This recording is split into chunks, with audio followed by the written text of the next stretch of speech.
The tale of Anayo the Prophet of Light. Long ago, in the vast lands of ancient Africa, there lived a humble boy named, from a young age. One fateful night, as the village slept, a great storm rolled in from the horizon, not of the clouds, but of the souls of the cursed ones. Their once human forms were twisted by greed, hatred, and a pact made with dark forces.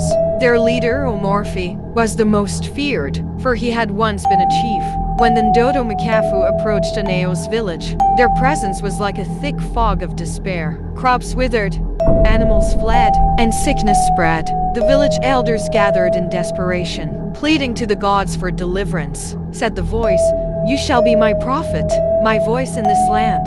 Go, face Omorphi and his cursed people, and the light shall guide you." His eyes glowed with the same light, became tools of divine power. The next day, Anayo called upon the villagers to gather. He spoke with a voice that was no longer that thousand truths. The time of darkness is at an end. I shall go to the demonic people and bring them to their knees before the light. But Anayo's presence filled them with a sense of hope.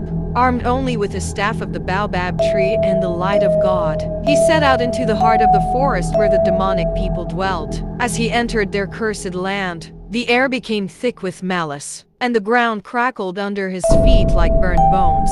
Omorphi sneered, his voice a rasp of hatred. "The gods have abandoned you, as they abandoned all who oppose me. You cannot defeat what has no soul." Anayo stood tall, his eyes glowing with the divine light.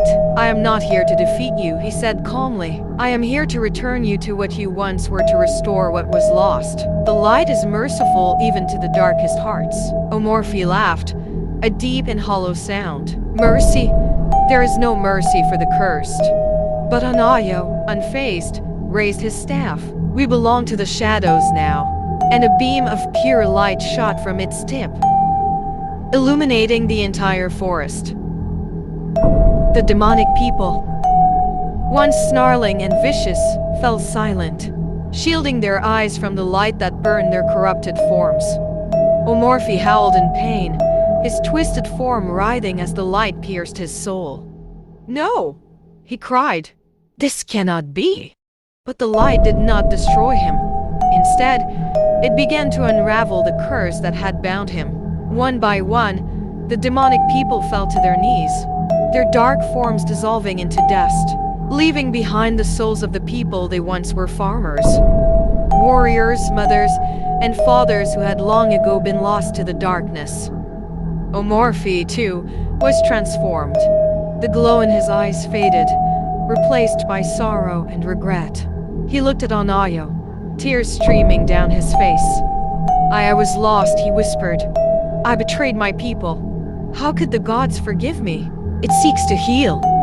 Go now, and return to the ways of the ancestors. Lead your people with wisdom, not fear." And so it was. The curse of the Ndodo Makafu was lifted, and the land began to heal.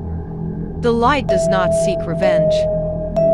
Anayo placed a hand on Omorphi's shoulder. Omorphi, once a feared demon, returned to his village and vowed to protect the people with justice and humility. As for Anayo, he continued to travel the land, spreading the message of God.